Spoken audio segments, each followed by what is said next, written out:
Sebuah video pembelajaran tentang materi kesebangunan dan kekongruenan disusun oleh Iwan Sumantri SPD, Sekolah SMP Negeri 3 Cibadak, Kabupaten Sukabumi.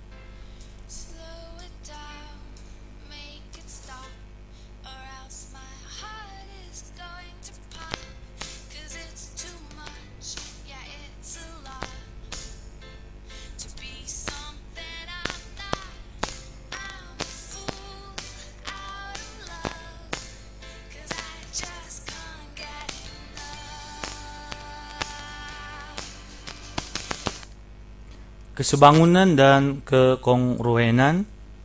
Materi ini khusus untuk siswa SMP kelas 9 di semester pertama. Selamat belajar. Standar kompetensi untuk kesebangunan dan kekongruenan ini adalah memahami kesebangunan bangun datar dan penggunaannya dalam pemecahan masalah. Untuk kompetensi dasarnya adalah 1. Mengidentifikasi bangun-bangun datar yang sebangun dan kongruen. Kedua, mengidentifikasi sifat-sifat dua segitiga sebangun dan kongruen. Ketiga, menggunakan konsep kesebangunan segitiga dalam pemecahan masalah. Peta konsep untuk kesebangunan dan kekongruenan bisa dilihat dari bagan berikut ini. Kesebangunan datar, kemudian kita kesebangunan dua bangun datar yang terbagi dua menjadi dua bangun datar yang sebangun, kemudian dua bangun datar yang kongruen.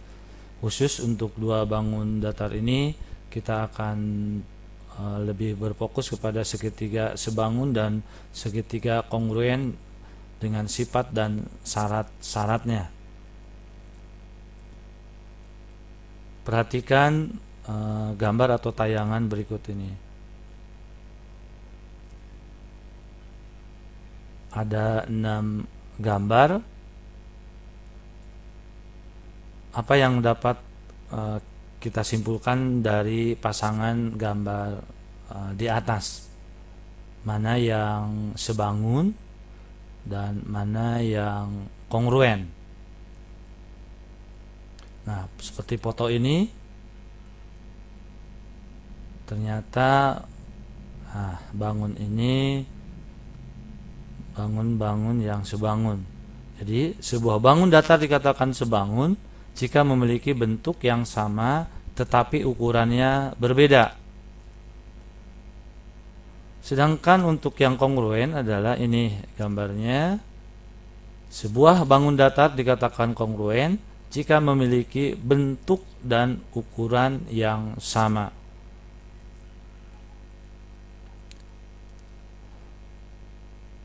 Dua bangun datar yang sebangun selalu memenuhi syarat. Yang pertama, sudut-sudut yang bersesuaian atau seletak sama besar. Nah, bisa kita lihat ini dua bangun datar yang sebangun yang memenuhi syarat pertama. Sudut-sudut yang bersesuaian seletak sama besar.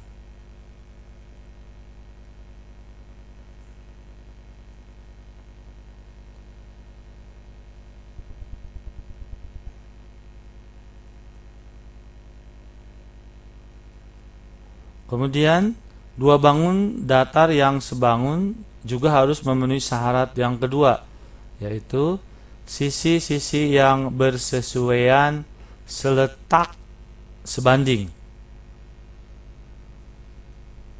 Nah, ini sisi yang bersesuaian atau seletak.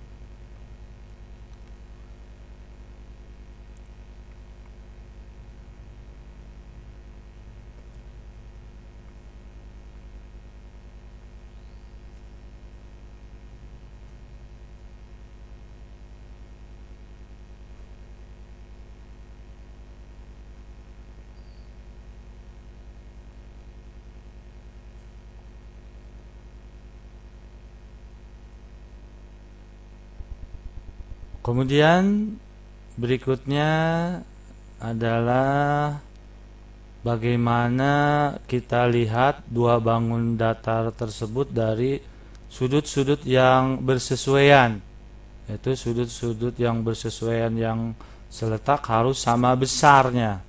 Sudut DAB itu sama dengan sudut HEF. Kemudian sudut ABC sama dengan sudut EFG. Sudut BCD sama dengan sudut EFGH. Jadi sudut BCD sama dengan sudut FGH dan sudut CDA sama dengan sudut GHF. Kita amati juga dari dua bangun datar ini, yaitu dilihat dari sisi-sisi yang bersesuaian itu harus sebanding. Jadi sisi-sisi yang bersesuaian atau yang seletak harus sebanding. Kita lihat sisi AB berbanding dengan EF sama dengan perbandingan sisi BC dibanding dengan FG sama dengan sisi CD berbanding GH sama dengan sisi DA berbanding dengan HE. Kemudian kita masukkan nilainya, perbandingannya. Nah, ternyata perbandingan 4 sisi dari dua bangun datar itu sama, yaitu 1 berbanding 2. Nah, sekarang kita lihat kembali dua bangun datar berikut ini. Nah, untuk melambangkan dua bangun datar yang sebangun, yaitu dengan sebuah simbol di matematika. Nah, seperti ini simbolnya. Ini simbol kesebangunan di dalam matematika untuk dua bangun datar yang sebangun. Sesuai definisi, dapat disimpulkan bahwa segi 4 ABCD sebangun dengan segi 4 EFGH. Dapat ditulis dengan segi 4 ABCD sebangun dengan EFGH. Nah, ini ABCD sebangun dengan EFGH.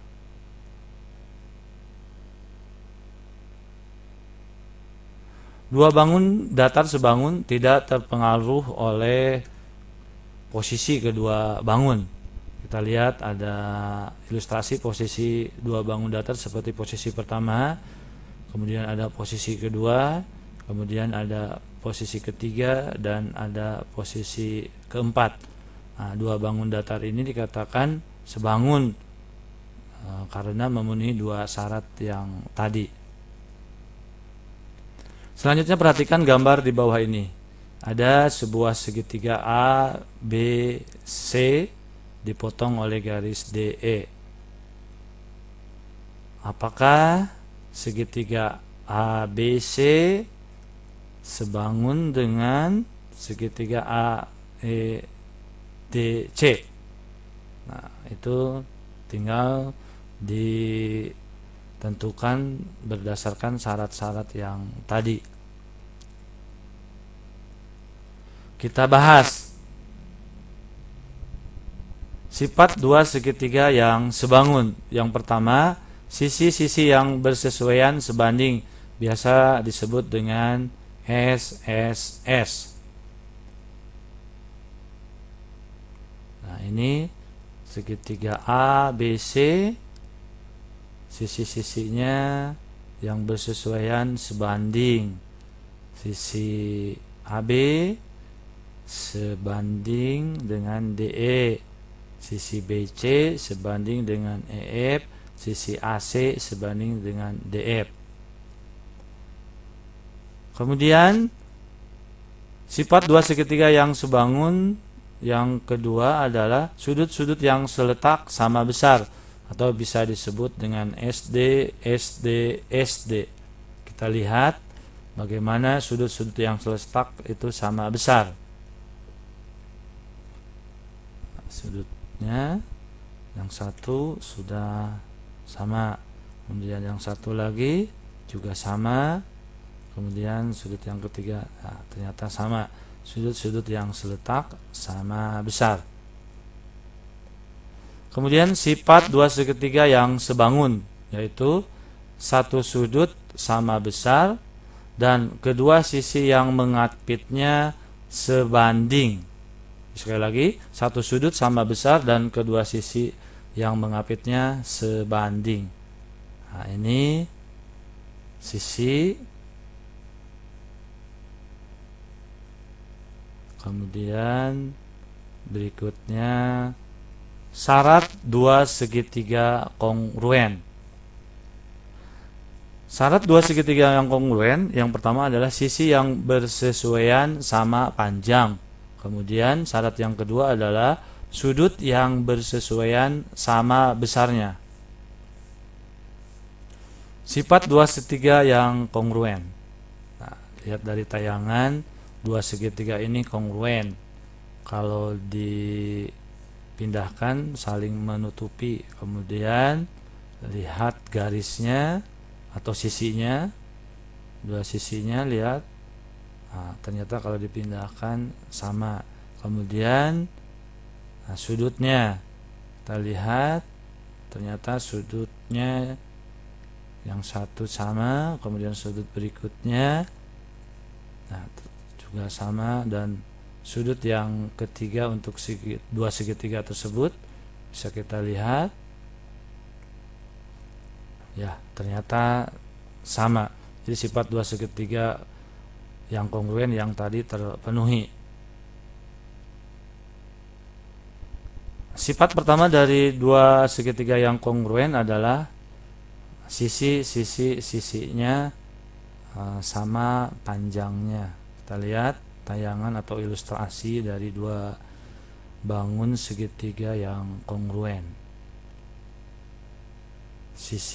Sisinya sama panjangnya. Kalau ditutupi saling menutupi, kalau dipindahkan maksudnya saling menutupi. Sifat yang kedua adalah sudut, sisi, sudut. Nah, kita lihat sudutnya yang berwarna merah digeser, kemudian sisi digeser juga sama panjangnya. Kemudian satu lagi adalah sudut. Nah, ternyata sama. Itu sifat yang kedua pada 2/3 yang kongruen.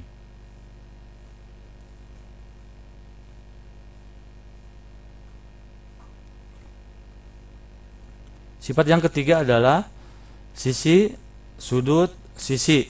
Jadi 2/3 di bawah ini 2 buah segitiga yang kongruen karena memenuhi sisinya sama panjang, kemudian sudutnya sama besar, kemudian satu lagi sisinya juga sama panjangnya. Demikianlah materi kesebangunan dan kekongruenan untuk siswa SMP kelas 9 di semester pertama. Terakhir, apa kesimpulan dari kesebangunan dan kekongruenan? Bisa dipelajari oleh para siswa di kesempatan berikutnya.